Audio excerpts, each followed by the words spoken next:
बहुत समय पहले की बात है। किशनपुर गांव में रमेश नाम का एक गरीब लकड़हारा रहता था। वह बहुत मेहनती व ईमानदार था। रमेश प्रतिदिन जंगल जाता और वहां से लकड़ी काटकर उन्हें बाजार में बेचता था। लकड़ी काटकर जो धन मिलता था उसी से उसका गुजारा चलता था।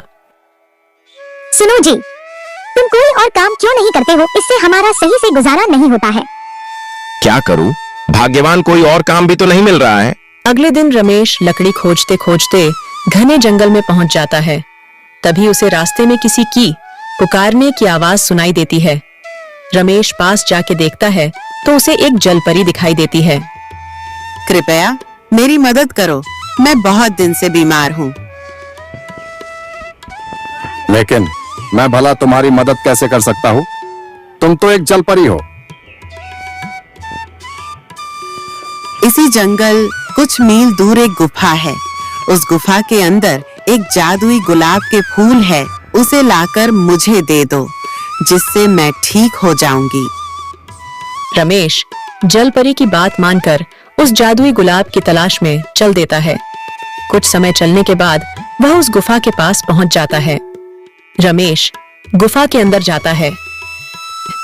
जैसे ही रमेश फूल तोड़ने वाला होता है तभी उसमें से एक जिन निकलता है। मूर्ख मानव, तुम यह जादुई फूल नहीं ले जा सकते जब तक तुम मेरे 2 प्रश्नों के उत्तर नहीं दे देते। यदि तुमने मेरे दोनों प्रश्न के उत्तर सही दिए तो तुम यह फूल ले जा सकते हो। यदि तुमने एक भी प्रश्न के उत्तर गलत दिए तो मैं तुझे खा जाऊंगा। ठीक है, पूछो अपने प्रश्न। पहला प्रश्न, वह कौन है जिसके पास कभी तो दर्जन कपड़े होते हैं और कभी एक भी नहीं होता है? वॉशिंग मशीन है। कभी इसके पास ढेर कपड़े होते हैं और कभी एक भी नहीं होते। बिल्कुल सही उत्तर। दूसरा प्रश्न, वह क्या है जो है तो सोने की मगर सोने से भी सस्ती है? रमेश कुछ देर सोच में पड़ जाता है। इसका उत्तर चारपाई है। यह है तो सोने की मगर सोने से भी सस्ती है। तुमने मेरे सभी प्रश्नों के उत्तर सही दिए हैं। अब तुम यह फूल ले जा सकते हो। यह कहकर जिन वहां से चला जाता है। रमेश फूल लेकर सीधे जलपरी के पास जाता है। जलपरी ओ जलपरी, लो अपना जादुई फूल।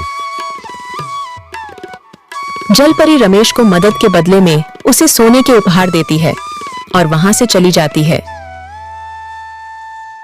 रमेश उन सोने के सिक्कों से अमीर हो जाता है। फिर वह अपना जीवन हंसी खुशी से गुजारने लगता है।